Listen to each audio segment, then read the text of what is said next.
जज a tree जज a tree bye it's fruit not by leaves. वृक्ष की खूबी फल में है, पत्तों की सुंदरता में नहीं। Vows made in storm are forgotten in calm. दुख में सुमिरन सब करे, सुख में सुमिरे न कोई।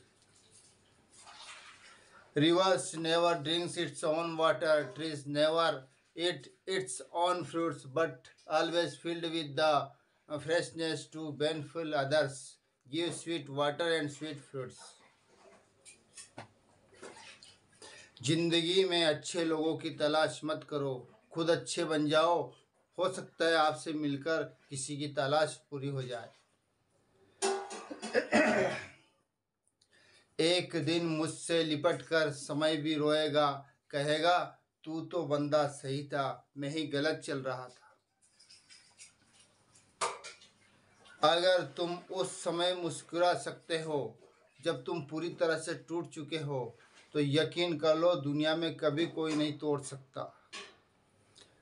अच्छा, अब चलेगा फ्यूचर सिंपल। सिंपल प्रेजेंट हुआ, सिंपल पास्ट हुआ, सिंपल फ्यूचर चलेगा, ठीक है ना। सिंपल फ्यूचर में क्या है, ध्यान से देखेंगे। Simple future, simple future tense. वाक्य के अंत में गा गी गे, ठीक है ना। वाक्य के अंत में क्या आता है, गा गी गे। वह स्कूल जाएगा, वह पुस्तक पढ़ेगा, वह पानी लाएगी, माताजी खाना पकाएगी, पिताजी पुस्तकें खरीदेंगे। गा गी गे, अंत में गा आता है, गी आता है या गे आता है, ठीक है ना। पैसिव में देख लीजिएगा, पहले एक्टिव का फॉर्मूला देख लीजिएगा आप। सबसे पहले हम सब्जेक्ट लिखेंगे, यदि इसका सेंटेंस बोला गया है तो सबसे पहले सब्जेक्ट लिखेंगे, फिर या तो विल लिखेंगे, या हेल्पिंग वर्ब है, या शैल लिखेंगे, ये भी हेल्पिंग वर्ब है, या वर्ब की फर्स्ट फॉर्म लिखेंगे प्लस ऑब्जेक्ट लिखेंगे। ये एक्टिव वॉइस में तो इस फॉर्मूला के आधार पे बनाए जाते हैं। पैसिव में अदर दूसरा फॉर्मूला होता है, उससे बनाया जाता है, ठीक है ना। तो वह पुस्तक पढ़ेगा, ठीक है ना। He will read a book, वह पुस्तक पढ़ेगा, ठीक है ना।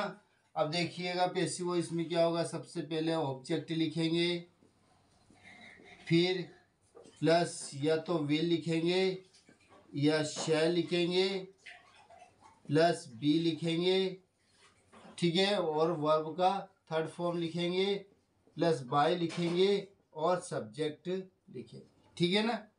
ये हो गया अपना काम। तो he will read a book, इसका देख रहे हैं हम। A book will be, a book will be read, read read तीनों फॉर्म सेम होती है, रीड बाय, ही का हो गया हिम, ठीक है ना। हमेशा पैसिव फॉर्म में वर्ब का थर्ड फॉर्म होती है, देखिएगा। और किसका नहीं बनता है, क्योंकि पैसिव वॉइस सभी टेंस के नहीं बनते हैं। 4 टेंस के पैसिव वॉइस नहीं बनते हैं, प्रेजेंट परफेक्ट कंटिन्यूस टेंस के, पास्ट परफेक्ट कंटिन्यूस टेंस के, फ्यूचर कंटिन्यूस के और फ्यूचर परफेक्ट कंटिन्यूस टेंस के। इन चारों के नहीं बनते हैं, केवल 8 के बनते हैं। कितने, 12 है ना। आपने 4 4 तीनों टेंस के कितने हो गए, 12 हो गए। 12 में से केवल 8 के बनते हैं, इन 4 के नहीं बनते, ठीक है ना। तो देख लीजिएगा आप एक्टिव वॉइस में और पैसिव वॉइस में क्या फॉर्मूला है, इस हिसाब से बना रहे हैं। देखिएगा, she will sing songs, she will sing songs. तो क्या लिखेंगे हम, ऑब्जेक्ट लिखिए आप, सॉन्ग्स विल बी, क्यों नहीं बनेगा वो भी हम समझा देंगे, संग बाय, शी का हो जाता है हर, ठीक है ना। कोई ज़्यादा कठिनाई वाली बात नहीं है, बिल्कुल सिंपल सेंटेंसेस है। टीचर विल स्पीक इंग्लिश, शिक्षक अंग्रेजी बोलेंगे, ठीक है ना। तो इंग्लिश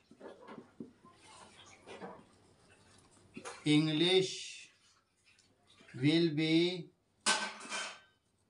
स्पोकन बाय टीचर, ठीक है ना। चलो इसका समझ लेंगे हिंदी में और नेगेटिव भी समझ लेंगे, ठीक है ना। वी शैल, वी आई और वी के साथ शैल आता है, बाकी सभी के साथ विल आता है। आई शैल see the zoo, the zoo यानी चिड़ियाघर होता है। We shall see the zoo, तो ऑब्जेक्ट लिखेंगे the zoo, the zoo will be, सी साथ सीन थर्ड फॉर्म होता है सीन, सीन बाय वी का हो गया अस, ठीक है। फ्यूचर टेंस में कोई ज़्यादा कठिनाई नहीं है, किसी में कठिनाई नहीं है। यदि हमें इफ़ वी नो फॉर्मूलाज, यदि हम फार्मूला जानते हैं, इनका सूत्र है, सूत्र यदि जानते हैं तो किसी भी सेंटेंसेस में बनाने में कोई दिक्कत नहीं आएगी। इसलिए हमें फॉर्मूला दिमाग में बैठ जाना चाहिए कि सब्जेक्ट प्लस विल या शैल प्लस वर्ब का फर्स्ट फॉर्म प्लस ऑब्जेक्ट। फिर पैसिव वॉइस में देखिए हम क्या बोल रहे थे कि सिंपल प्रेजेंट का कंटिन्यूस में आया था, सिंपल पास्ट का कंटिन्यूस में आई थी, कंटिन्यूस की हेल्पिंग वर्ब आई थी, फ्यूचर कंटिन्यूस में की हेल्पिंग वर्ब आई है।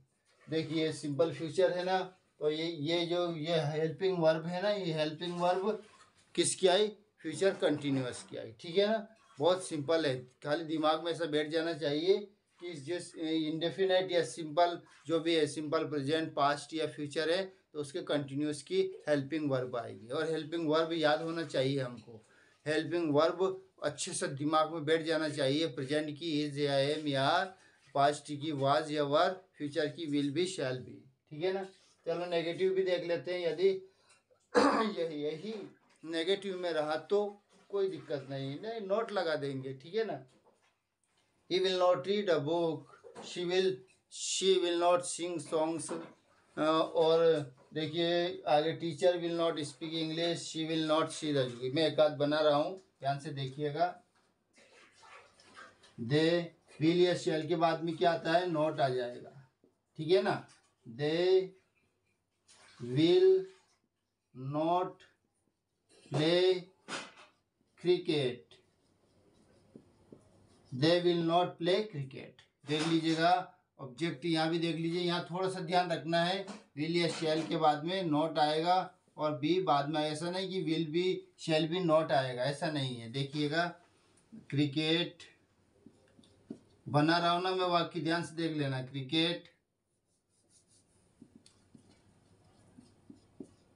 क्रिकेट विल नॉट बी, ठीक है। दोनों के बीच में विल या शैल जो आएगा ना, उस दोनों के बीच में नॉट आ जाएगा।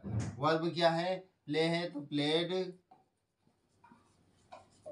बाय दे का हो गया देम, ठीक है ना। अब इनको हिंदी में भी मैं प्रोनाउंसिएशन करूंगा, इसका हिंदी में भी उच्चारण करूंगा, इसके मीनिंग बताएंगे हम हिंदी में भी। एक और देख लेते हैं, एक दो और। द बॉयज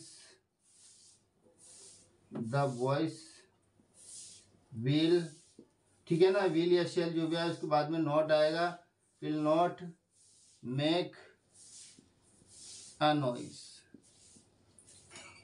ठीक है। तो आगे देखिए, a noise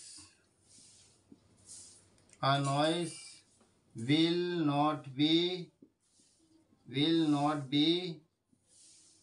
helped by the boys. Helped कैसे आया, हेल्प्ड क्या है, will not be made a noise, तो मेड है ना वर्ब, वही तो को हम कैसे आ गए, बाय द बॉयज, ठीक है ना। कोई प्रॉब्लम नहीं है पैसिव का, केवल ये ध्यान रखना है ऑब्जेक्ट लिखना है, फिर सब प्लस क्या लिखना है ऑब्जेक्ट के बाद में, या तो विल या शेल। ऑब्जेक्ट के हिसाब से हमें पता होना चाहिए कि ऑब्जेक्ट में विल आएगा कि शेल आएगा। जो हमने बताया है कि केवल आई और वी आए तो शेल आएगा, बाकी अदर जितने भी ऑब्जेक्ट हैं, जितने भी प्रोनाउंस आते हैं, जो भी आते हैं, सभी के साथ विल आएगा। और 100% तो विल ही आता है, ठीक है ना। कभी कभी ऐसा हो जाता है, अदरवाइज 100% विल भी करेक्ट है, ठीक है ना। यही ही उचित रहता है, लगाने में अच्छा रहता है। तो ऑब्जेक्ट लिखा, विल या शेल दोनों में से एक लिखेंगे, फिर नॉट लिखेंगे, फिर बी लिखेंगे, वर्ब की थर्ड फॉर्म लिखेंगे, बाई लिखेंगे और सब्जेक्ट लिखेंगे, ठीक है ना। बहुत सिंपल थे, बहुत ही सिंपल था। अभी धीरे धीरे यदि हमें फॉर्मूला याद है तो टेंस का टेंस भी याद हो गया, वॉइस का वॉइस भी याद होते चले जाएगा, ठीक है ना। एक बार और इसकी सहायक क्रियाएं एक बार सूत्र देख लीजिएगा। सिंपल फीचर का है, सब्जेक्ट प्लस विल या शेल प्लस वर्ब की first form plus object. Passive voice में देखना, ऑब्जेक्ट प्लस विल या shall plus be plus verb की third form plus by plus subject. Negative का देख लीजिएगा, सब्जेक्ट प्लस विल या shall plus not plus verb की फर्स्ट फॉर्म प्लस ऑब्जेक्ट। ये देख लीजिएगा पैसिव वॉइस में, ऑब्जेक्ट प्लस विल या shall plus not plus be verb की third form plus by plus subject. बहुत ही सिंपल है, हजारों करोड़ों सेंटेंसेस बना सकते हैं हम, ठीक है ना। वी कैन मेक 1000 सेंटेंसेस बिना कोई प्रॉब्लम के, बिना दिक्कत की, क्योंकि हमें मीनिंग तो थोड़ा थोड़ा याद होना ही है। कुछ भी जैसे देख लीजिएगा, मैं बोल रहा हूँ, बहुत सारे वाक्य बोल रहा हूँ, कैसे धड़ल्ले से बना सकते हैं हम, ठीक है ना। हम यह नहीं करेंगे, हम यह नहीं करेंगे, we shall not do this, ठीक है ना। वह नहीं बैठेगा, तो he will not sit there, ठीक है। मैं पैसे नहीं लूँगा, तो I shall not take money, ठीक है ना। मैं किताब नहीं दूंगा, तो I shall not give book. कोई प्रॉब्लम नहीं, कैसा भी बोलो। मैं तुम्हारी मदद नहीं करूंगा, I shall not help you, वह मेरी मदद नहीं करेगा, he will not help me. 1000 कितने भी हजारों करोड़ों सेंटेंसेस इसके लास्ट में गा गी गे वाले बोल सकते हैं हम। क्यों? क्योंकि हमें सूत्र याद है।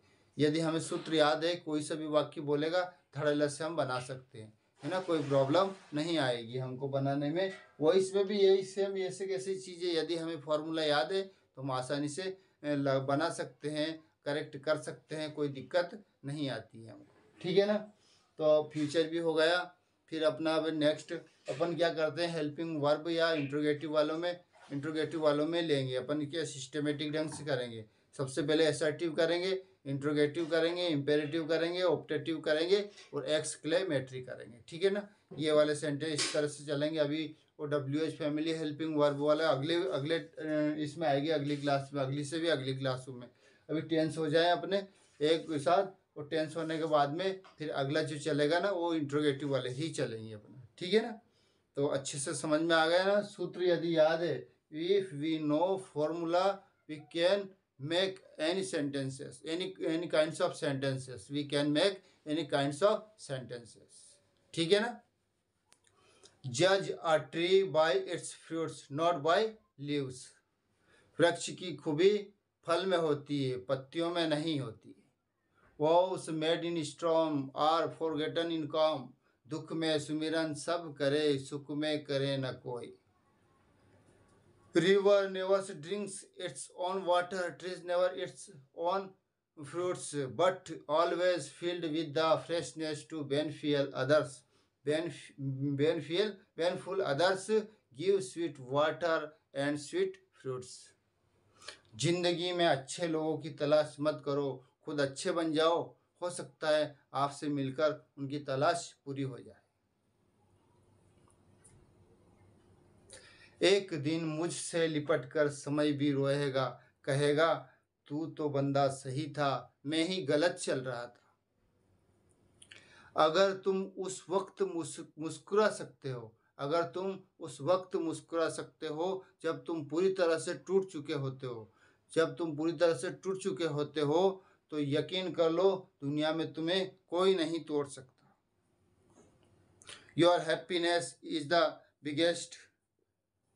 biggest punishment of your enemies.